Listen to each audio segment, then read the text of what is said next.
Okay, good morning. This is the Economic Development Technology Committee. We have a light hearing this morning. It's Thursday, April 17th, 2025 at 10:30 a.m. and we are in conference room 430. And standard disclaimers apply. If you run into problems with your Zoom connection, the problem might be on your side. We can't take liability for that, for any problems on our side. And if the hearing goes long, we're going to have to adjourn in order to make sure that we attend floor session 8:11:30. But I don't think that's going to be a problem this morning. The first measure up is SCR 121. And we have, let's see, Mr. Tokioka from DBED in support. Good morning. Good morning, Chair. Good morning, Vice Chair and members. Appreciate the opportunity to testify in support of this resolution. And, we've supported it from the beginning, and I want to make it clear for people to understand why we're doing this, is I don't think we can make a bad decision with too much information.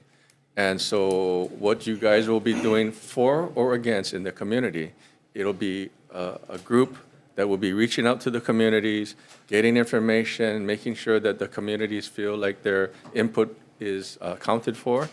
And, that's how we want to move this forward. And we appreciate this opportunity to share this with you. And if you have any questions regarding our testimony, which we submitted, we'll be here for questions. Thank you very much. Thank you very much. Prosecutor? In opposition.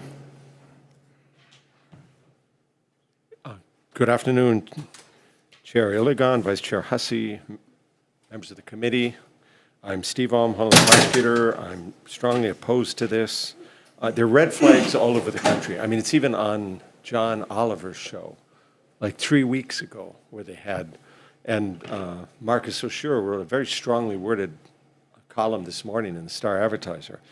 But some of the red flags are that online gambling in particular is going to hurt lower income folks more. It's going to create more problem gamblers because having a casino in your hand 24/7 is light years away from having to go to a casino or something like that.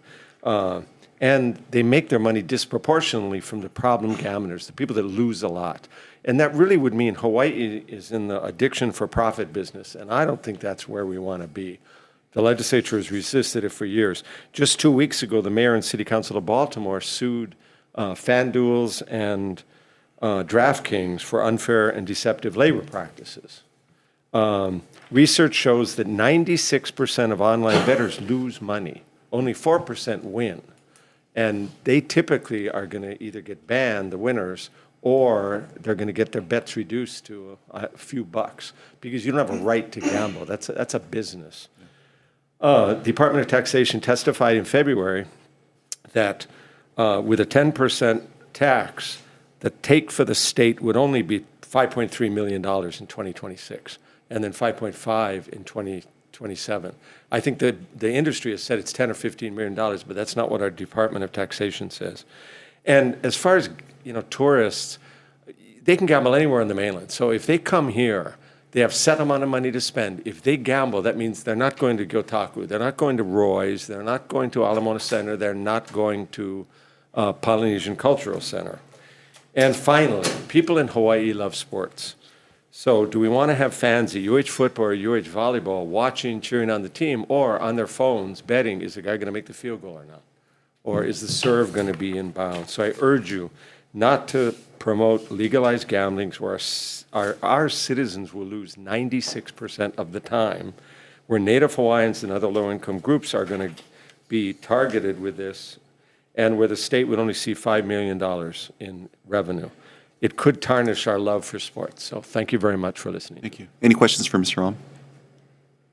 Actually, Mr. Ram, real quick, I have one quick question before you sit down. You mentioned that there were suits filed. What was the jurisdiction in which those suits were filed against? Baltimore. Okay, thank you. Yep. And it was like the beginning of this month. And what are the damages that they're looking for? I don't know. Okay. I think it's injunctive relief. Oh, I see. Primarily to stop the operations. Okay, thank you very much. Thank you. Okay, up next we have Christine Otoza'a from Hawaii Good Neighbor in opposition on Zoom. Okay, thank you. Mr. Carr?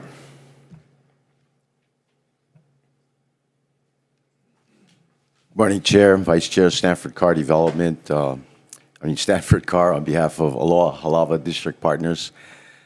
In support of this measure, this measure seeks to explore a comprehensive gaming policy framework to drive economic growth, job creation, investment, and tax revenues for the state of Hawaii. It's a working group. Mm-hmm. So let us form this working group, do our homework so that we can come back to the legislature with the report so that the legislature can vet this further with an informed decision with community input. Thank you. Thank you. Any questions for Mr. Carr? Okay, thank you. Thank you. Up next, we have Christina Everett in opposition in person. Aloha, Chair, Vice Chair, and all those who are here. Christina Everett with Project Nehemiah Hawaii. Yes, I strongly oppose this bill. Is it safe to say that those who are supporting it are being pushed to support SCR 121? Yes, absolutely. There's many, especially, I believe, is under immense pressure from lobbyists and corporate interests, including the mainland gambling companies like DraftKings and BetMGM, tourism developers and stadium investors eyeing profit from gambling integration, economic advisors promising quick revenue without raising taxes. This pressure clouds moral clarity, especially when the messaging is wrapped in the illusion of economic growth. Are you compromising character over power? Because it's hard to see it that way. When leaders know the harm and still move forward, it shows a willingness to trade long-term community well-being for short-term financial wins. Ignore the pain of vulnerable for the promises of corporate success. Abandon core values for political convenience. And the most dangerous part, they often convince themselves it is for the greater good. How they can support something that will hurt the vulnerable. We're out there on the streets, in the community, in vulnerable pockets, and witness that we're not just looking on the computer and looking at the statistics. We are the statistics. Because why? You see the statistics, not the stories. You hear budget projections, not the cries of families that are torn apart. Rely on reports, not real-life testimonies. Think that they can regulate addiction. How can you regulate addiction? You cannot. Nevada and New Jersey are examples, prime examples of highest rates of gambling, addiction, death, and suicide. Increased need for public, mental, and social services.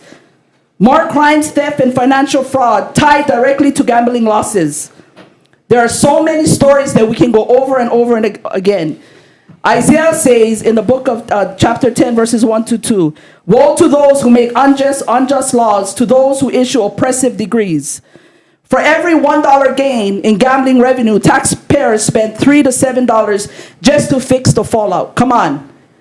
Numbers don't lie. If you pass SCR 121, you are not just supporting policy, you are writing a check for someone else's suffering. You're inviting addiction into our state like a welcome guest and letting it sleep in the homes of the vulnerable. We ask you, what will you say when a keiki dies because their father gambled away their roof? When a mother overdoses trying to numb the shame of her addiction? These are not exaggerations. They're previews of what is to come. Thank you. Thank you. Any questions for Ms. Everett? Okay, thank you very much.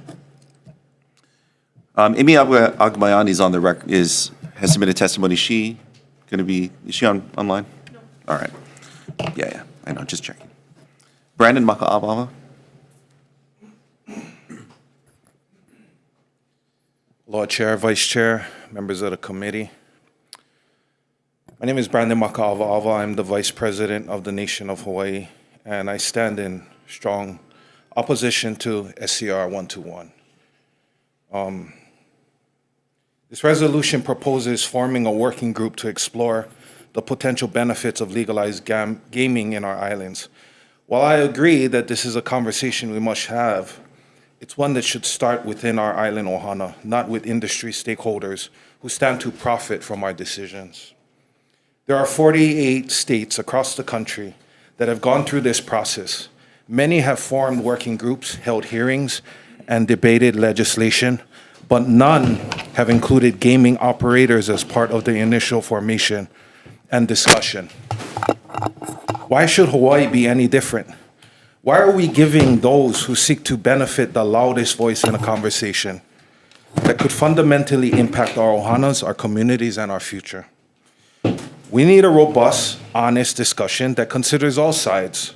The profits, yes, but also the pitfalls, the social costs, the community impact, and what this means for our keiki and our future. The nation of Hawaii has spent the past 4 years studying these impacts firsthand. We've sat with leaders from the Seminole Nation in Florida, the Pechanga Nation in California, learning not just how to build casinos, but how to protect communities, preserve culture, and center the voices of our people. This is the kind of insight that belongs in a working group, not the operators who are ready to pitch their best case scenarios just to open up shop.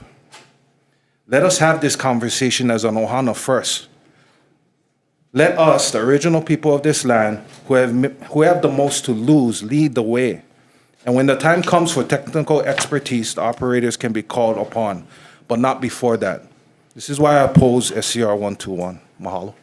Thank you very much. Any questions for Mr. Maka'apaapa? Okay. Up next, we have testimony from Claire Tamamoto with comments. And on Zoom, we have Kehaulani Lum from the Li'ipauahi Hawaiian Civic Club. I'm sorry? Present? Okay, wonderful. Thank you. Kehaulani? Aloha mai kako. Aloha Aloha. to everyone Thank on you. this day. Aloha Chair, Vice Chair, and members of the committee. I am Kehaulani Lam, President of Ali'i Pauahi Hawaiian Civic Club, and we have submitted our comments in writing. I just wanted to call to stress the importance of representation for the kama'aina of Aiea, in which a potential project may be seated. The composition of the working group includes 6 members who come from over 8 miles away, 2 members who are 2,758 miles away, 1 member who is 5,079 miles away, and none from the Ahupua'a where it will be built, if so recommended by the group. This despite the fact that over 23,000 residents live in the immediate area, most of whom support the stadium and want to be part of a solution. The Aiea Community Association has decades of experience in developing community-based spaces that are beloved, and their insight is valuable to achieving success. It is also being represented on the Stadium Authority already. So the impact of this bill will resonate in the area and to ensure transparency, clarity, and to invoke the spirit of aloha as invoked in Chapter 575 of HRS. We respectfully request that one of the seats be assigned to a member of the Aiea Community Association so that the community can engage proactively rather than reactively. Mahalo nui loa. Thank you very much. Any questions for Ms. Lum?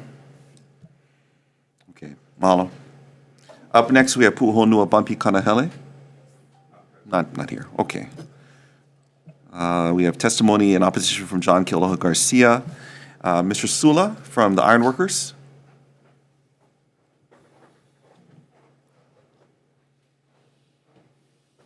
Well, Chair, Vice Chair, members of the committee, my name is Cody Sula with the Iron Workers Stabilization Fund.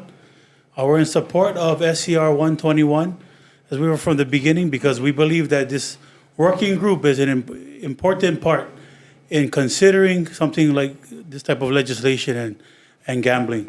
So the working group, we believe, will bring voices from people who support and oppose gambling in Hawaii. So we think it's an important part to start and have a conversation regarding something that would impact policy, economics, our culture, and also our community as well. So we're in strong support of this, to look at all aspects, whether negative and positive, and just really come together and have real information that we can comb over and go through to make sure that what people are saying, whether it's negative or positive, that is true, that they have records of it, that they have data to make informed decision making. So we're in support of the working group, especially the part where we represent a member from labor, because we know it's going to affect a lot of our working class. The reason why we support legislation like this is because we're losing our working class. They're moving to Vegas, they're moving to California, Texas now, and our population is getting smaller. So We're in support. Thank you very much. Thank you. Any questions for Mr. Sula? Okay, thank you very much. We also have testimony in support from Boyd Gaming. And then we have testimony in opposition from Michael Older, Coralie Matayoshi, Gabrielle Tioganko, Linda Rich, Ellen Godby Carson, Lorraine Robinson, Kathy Fay, Evelyn Howe, Cheryl Ho, June Look, Gail Yoshioka, Eva Hubbard, Richard Tillotson, Galen Fox, Robin Ventura, Roxanne Bell, and Edward Romo. Is Edward Romo in person? Yes. Okay. Good morning, aloha. My name is Edward Romo. I'm a senior pastor of International River Life Christian Center out in Waianae Coast.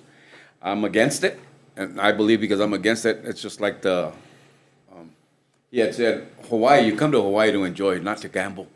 And Hawaii is the state of aloha. And when you're bringing that in, what else are you bringing in with it? They're not going to, it's like you said, they're not going to give us any revenue. And everybody says we're going to look out for who's going to build it? The locals? Or are they going to bring mainland people to build it? Who's building the rail? So those are the things that we have to look at. Who's going to be doing everything and who's going to bring everything? And I believe it's not going to be a good thing. Honestly, I'm originally from the state of California, and it didn't do us any good. You know, the scratcher started off at $1. You go back there now, there's $5, $10, $20 just for one scratcher.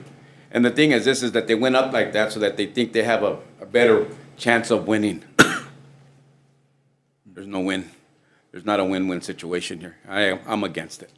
Thank you for your time. Thank you. Any questions for Mr. Romo? Okay. We have Stella Romo, submitted testimony in opposition. We have testimony from Catherine Mundy in opposition. James Eno. Dwayne Bautista is in person? Okay, Dwayne, thank you. Good morning, Chair, Vice Chair, members of the committee.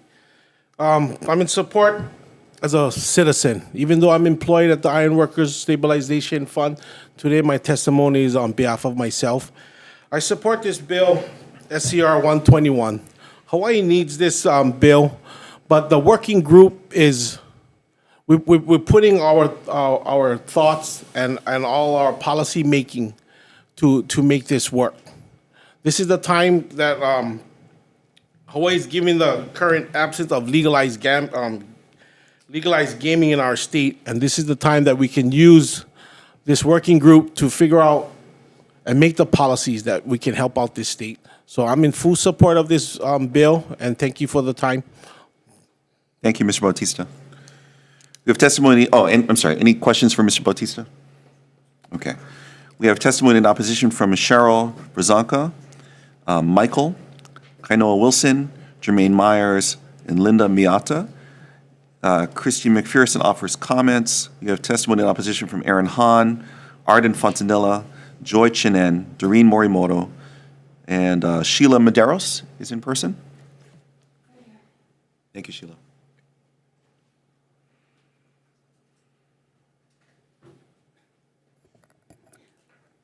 Aloha. Aloha, my name is Sheila Medeiros, and I'm here to urge you to protect Hawaii's families by opposing the legalization of gambling in our state. Gambling invites addiction, human trafficking, corruption, and criminal activity, dangers we cannot afford to bring into our communities. Legalized gambling isn't just about slot machines or card tables. It's a gateway to devastation. Look at what's already happening in illegal game rooms across Hawaii. Just recently at 4 a.m. on School Street in Kalihi, a violent confrontation outside an illegal game room led to an attempted murder investigation. A group of men left the game room, confronted occupants of a silver sedan, and gunfire erupted. Both parties fled before police arrived, leaving our community shaken. This isn't an isolated incident. These illegal game rooms breed violence, addiction, and crime.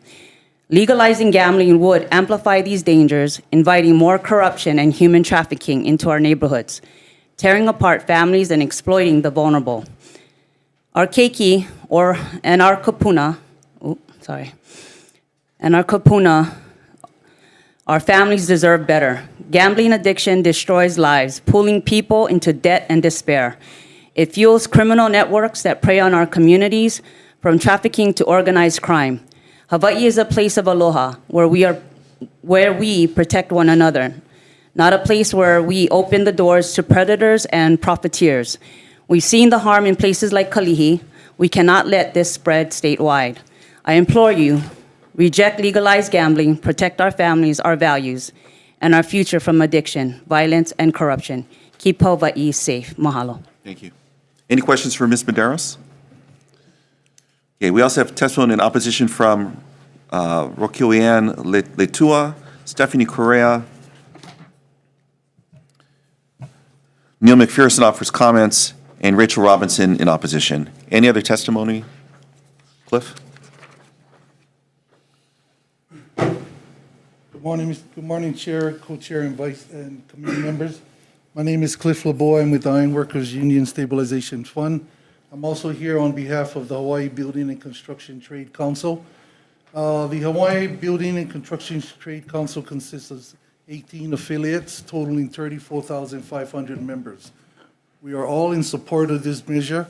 We encourage to move this SCR 121 further. You have heard today of all the negative stuff that's involving gambling. Why? Because it's not organized, it's not being done right, it's all illegal. What we're trying to do is create a new industry to bring fresh money into the state. We need to bring fresh money into the state unless any one of you that's sitting up there can tell us today, how can we go about bringing fresh money into the state to keep our families from leaving the island? Again, just to give you some facts of what we're losing every month.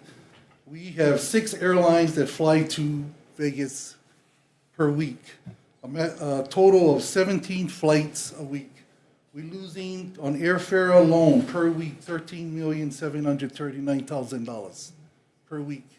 In 1 month, we're losing $54,959,520. Now, these figures are just based on an airfare of $475 round trip, which is a special. That's the lowest this thing goes. We're losing so much money every week, every month going to Vegas. This is just our people. We're not talking about tourists coming in, being able to enjoy the sunset, the beaches, and do a little gambling at night. We're not talking about other industries. We're talking about millions and millions of dollars that's flying out of the state. When we can have it here, doing it the right way, with rules, laws, working with HPD, working with all of the agencies to make sure we can line this thing up the right way, then we can turn around and get rid of all the illegal gambling houses in the state. Right now, we probably get about 16 out there. It just keeps going. We need to shut them down. Again, we support this issue. Thank you for your time. Thank you very much. Any other questions for Mr. LeBoy? Okay, any other testifiers on this measure?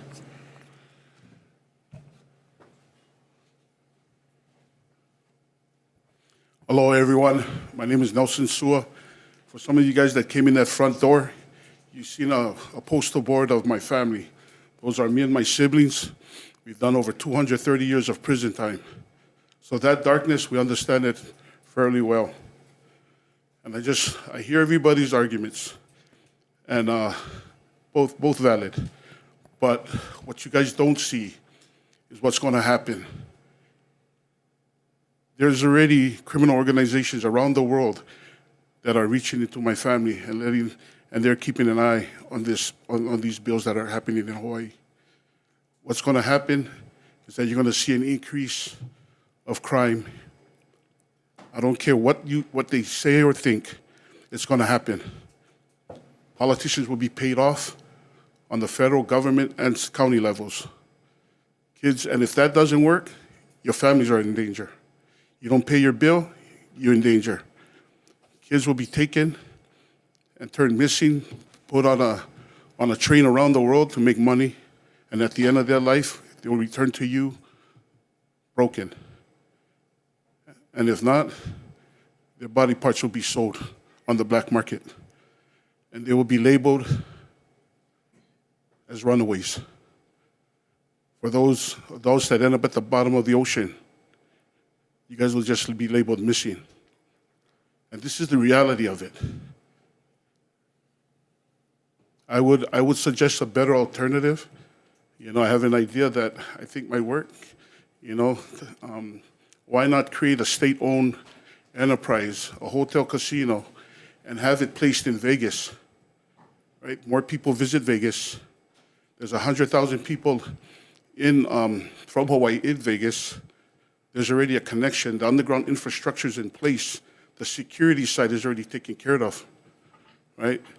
And what will cost $1 to build there is going to cost $10 to build here.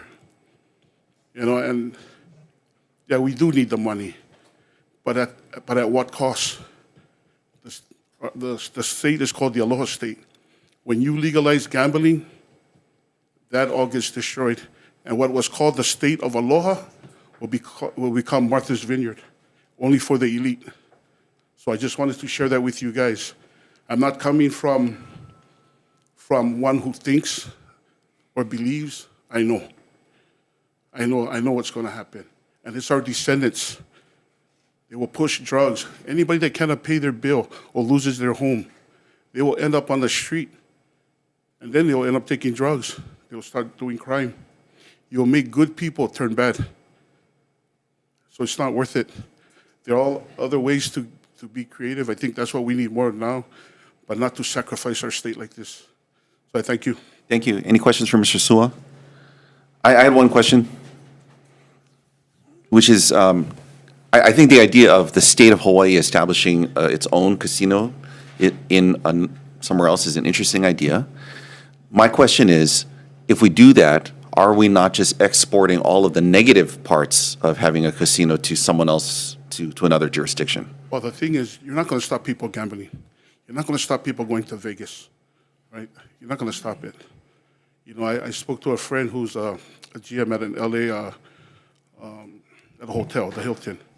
He has a friend that is a tribal chief, and they're willing to work in hand with the state, with the people of Hawaii, to create a casino or a hotel in tribal land, right? You can see a lot of people that cannot come to Hawaii because they can't afford it or they're scared to fly. They can go to these places, they can drive. You can have entertainment like PCC in there, right? You can have other things. You can showcase the aloha. You can bring it to the people, which is a benefit for us. People are making money off of the Aloha State, and the state ain't getting any money for it. You can name the hotel the Hawaiian. I mean, there's a lot of benefit, I believe. But like I said, you cannot stop people from gambling. So you're just more like capitalizing off the opportunity. Thank you. I had a question for Mr. Alm, if I could. Yes. Across the various kinds of gaming, I think there's a bunch of things which gets lumped together, right? There's lotteries, there's casinos, there's cruise ship gambling, and then there's digital gambling, which would be pretty pervasive, which is what we're talking about for a lot of this. What are the risks? How do those rank in terms of risk factors and liabilities? I think by far the online sports bookmaking is the most dangerous. It's only been around since 2018 when the U.S. Supreme Court said states other than Nevada can do it. So I think 38 or 39 are doing it because it seems like such a good way to make some money right off the bat. But it's creating more problem gamblers than any other type. This idea you can do it in your home is scary.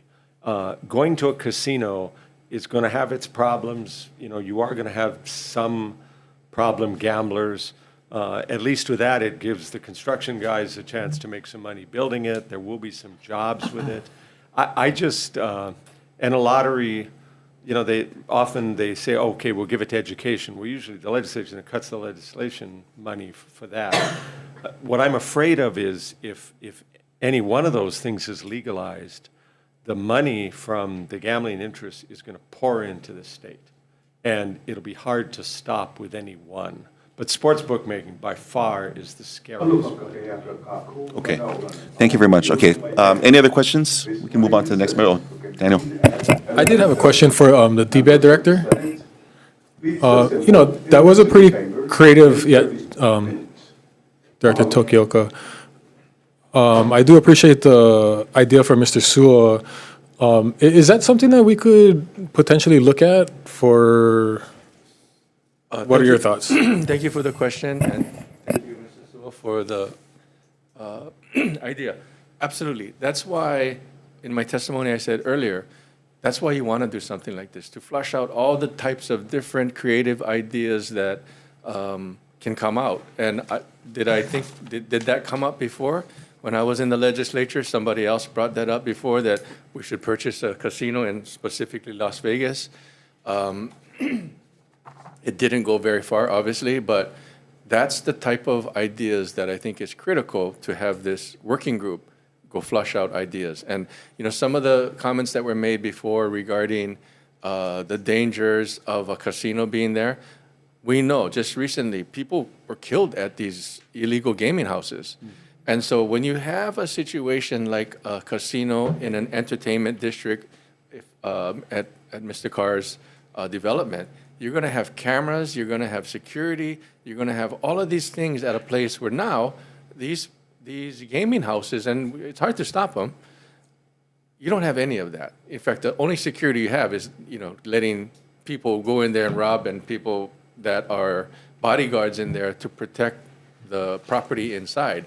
But with a situation like a casino, we've all seen it in Las Vegas. There's security all over the place, there's cameras all over the place, and it's a relatively safe business opportunity. So again, I just think that this working group can flush out a lot of ideas and concerns that the community will have. So thank you for that opportunity to answer his question. Cool. Thank you. Anybody else? All right. Let's move on then to the next measure, SCR 31. We have Mr. Tokioka. Don't go too far. In support. Okay. All right. You're delegating. Smart man. Good morning, Chair, Vice Chair, members of the committee. My name is Timothy Teo, the Economic Development Specialist with DBET. On behalf of DBET, we stand on our written testimony and support the resolutions, and I'm here for any questions. Thank you so much. Okay. Thank you. Any questions for the DBET representative? Okay. Department of Agriculture, in support. Aloha, Chair. Aloha, Chair, Vice Chairs, members of the committee. Cedric Gates here on behalf of the Department of Agriculture. The department stands on its written testimony in strong support of this measure. Here for any questions. Mahalo. Thank you. Any questions for Ag? Okay. And then we have testimony in support from Nicole Wang and Michael Older. Anyone else would like to testify on this measure? Okay. Next measure, SCR 58. We have testimony in support from Brian Mick from Disability and Communication Access Board. Is Mr. Mick online? Great. Yes, hi. Good morning, Chair and Vice Chair. Thank you for hearing this resolution. We are in favor of, again, I'm Brian Mick. I'm here on behalf of the Disability and Communication Access Board and our Executive Director, Kirby Shaw. Accessible playgrounds are very important to children with disabilities, but they also help teach important lessons to all children and adults about the importance of being inclusive. Earlier this session, there was a bill, House Bill 867, which also sort of tackled this issue. It had several hearings, ultimately did not advance. And in its initial draft, it would have required the DOE and DLNR to install, as they call it, special needs equipment, including wheelchair accessible swings at all their playgrounds. It became clear at that very first hearing, there was no easily available data on what state departments currently have or are considering playgrounds, or how many playgrounds even exist right now. There also was not a clear consensus on what sort of equipment should potentially be required to be installed and what their potential costs were.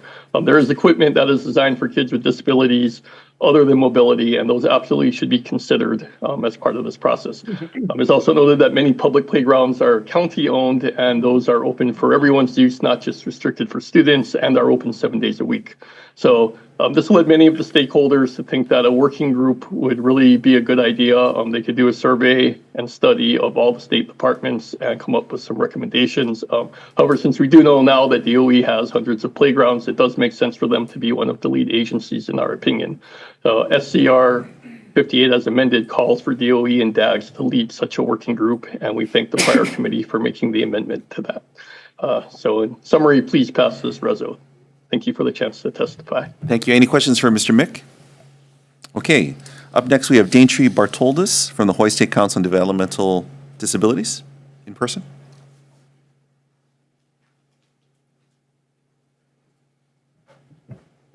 Good morning, Chair, Vice Chair. My name is Samir Gorham. I'm an intern at the Hawaii State Council on Developmental Disabilities, here for my boss, Daintree Bartolis. So we just want to say that we are in support. We want to say thank you for replacing the term special need recreational playground equipment with accessible recreational playground equipment. This just makes a difference because there really is nothing special about a person needing something different. Everybody deserves the same rights and access to everything. So for those reasons, we are in support, and we thank you for the amendment. Thank you. Any questions? Okay. Up next, we have testimony and support from the Hawaii Self-Advocacy Advisory Council. And then next, we have Louis Erteschik from the Hawaii Disability Rights Center on Zoom. Yes, thank you. Good morning, Chair. I'm Lou Erteschik, the Director of Disability Rights Center. Thank you so much for hearing this resolution. We really appreciate it. It may seem like a small point, but the whole trend in the disability movement is inclusion, and that starts when you're a child playing with your classmates when you go out to recess. So this really is a very important concept, and I've worked closely with Brian on this issue, and I want to echo what he said, that during the hearing on some of the actual bills, there were legitimate questions raised about how many playgrounds are there, where are there, what are the costs, and so I think this working group is an excellent idea to kind of get some stakeholders together and let's come up with some information that would be really useful to you folks as policymakers, so that that next session some decisions can be made. So we support the amendments. We support the reso as is, and we urge you to pass it. Thank you. Thank you. Any questions? Okay. Thank you very much. Up next, we have testimony and support from Michael Older and Katrina Fenner. And then finally, we have Tanya Pimienta on Zoom in support. Not present. Okay. Is anyone else who'd like to testify on this measure? Okay. With that, we're going to recess.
Okay, thank you. We're back for decision-making on these measures.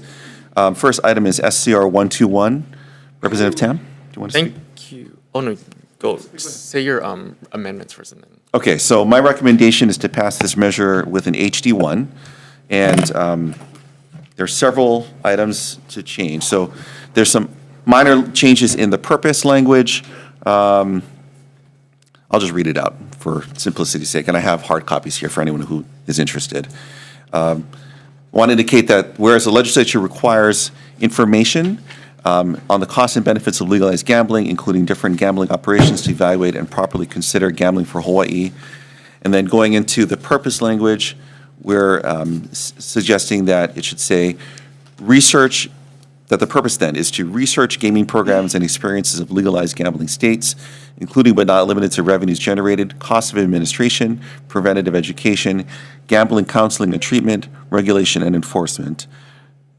Part 2, or item 2, review gaming legislation considered by the legislature and of other states to determine whether any proposal has the potential to be implemented in the state. 3, examine the potential for gaming activities at the New Aloha Stadium Entertainment District and onboard vessels operating with Hawaii's exclusive economic zone, which is 200 nautical miles out from our shores. And the next item is, and this should be 4, is develop a comprehensive tourism gaming policy framework that addresses economic growth, job creation, capital investment, tax revenues, and cost of administration, regulation, enforcement, and social programs to educate, counsel, and treat problem gambling. Be it further resolved that the following individuals or designees, so indicating that it should, that the directors who we will request their participation are allowed to designate someone to take their place, are requested to serve on the working group. And then we're suggesting that instead of it just being a representative from the various agencies, that it specifies specifically the director. And then we're adding additional members, including the director of the Department of Health, the director of the Department of Human Services, and the executive director of UHERO, the University of Hawaii Economic Research Organization, and then also deleting the three gaming corporations which are in the Senate version of this measure. Okay, so the corporations themselves will not be named. They're welcome to participate in the meetings of the working group. And then also adding that all of the new members that we're adding in this House version would receive certified copies of the resolution. Those are my recommendations. Any discussion? Please, Representative Tan. Thank you, Vice Chair, and I appreciate the work that you've done to make this reso better. I'll be voting in support. I think that there's a lot of conversation and a lot of controversy when it comes to gaming. However, the one language that I really appreciate that you put in was the idea of allowing cruise ships to gamble. I think that that's an excellent path forward if we ever want to entertain the idea of gambling here. They already do this. They have a regulation, and we will be able to tax it to generate revenue for the state to provide more services while not raising taxes on the people of Hawaii.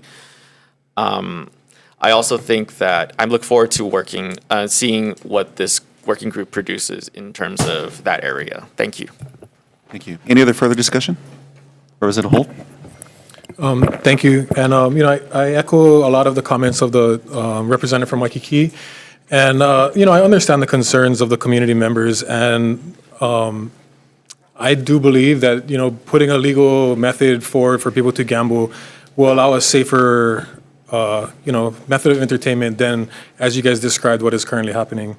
And this working group is important so we can get the information, as been noted.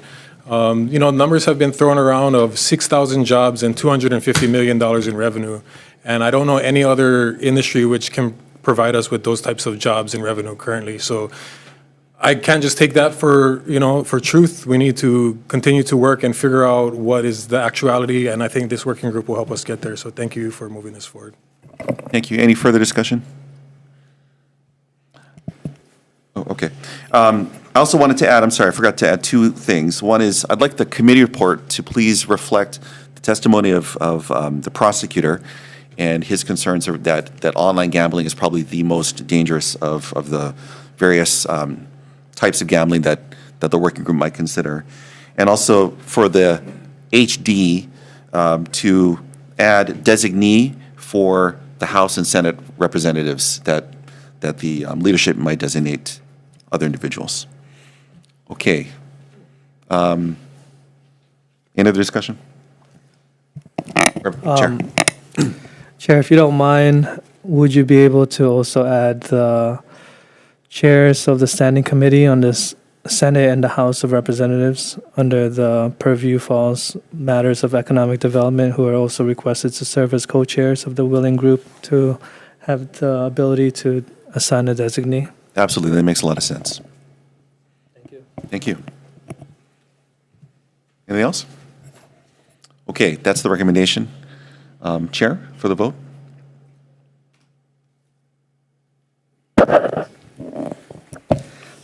The chair's recommendation is to pass with HD1. Chair votes aye. I vote aye. Representative Holt? Aye. Representative Tam? Aye. Representative Templo? Reservations. Representative Todd? Aye.